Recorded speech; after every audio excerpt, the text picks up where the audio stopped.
Hi guys, James Tsimopoulos here, and today we are going to talk about purchasing property in your self-managed super fund.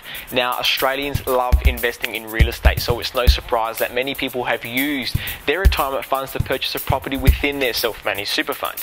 Self-managed super is the fastest growing sector within the superannuation industry, and this is partly driven by the ability to invest in different assets such as property. Now, the concept behind purchasing property within a self-managed super fund is quite simple. The property is purchased in the name of the super fund using money from the fund, and all the rent from the property is then paid back to the fund. A self-managed super fund is able to invest in a range of property, including residential, commercial, industrial and retail, but there are, however, a number of restrictions which apply to property investment, each of which I'll cover a little further on in this video. In the past, a self-managed super fund could only purchase property using its own funds, which meant that the super funds of many Australians were not large enough to support such a purchase. Today, however, a self-managed super fund can borrow money, which has opened up the property investment option to many more people. Now, a self-managed super fund can borrow money just like anyone else to purchase an investment property. In this case, the deposit must come from the fund along with all monthly repayments. Self-managed super fund borrowing is generally restricted to about 80% of the value of the property to be purchased, meaning that your fund must have a balance sufficient to cover a 20% deposit plus any additional costs.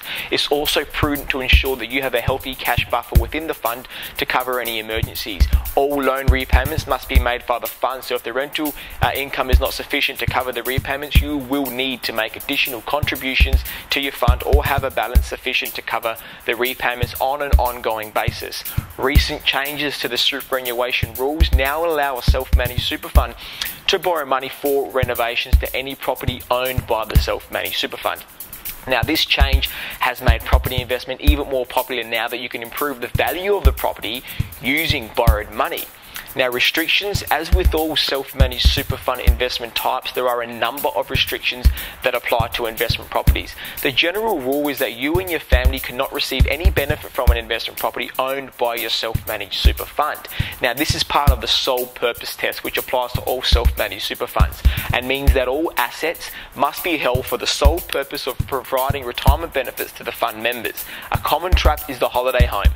A self-managed super fund can purchase a property to be rented out to others as a holiday home. However, if you or your family decide to stay in the property for any period of time, it will no longer meet the sole purpose test.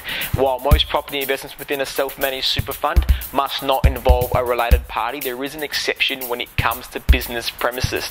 A business owner can purchase his or her own business premises within their self-managed super fund, provided that they pay full market value rent from their business to their self-managed super fund.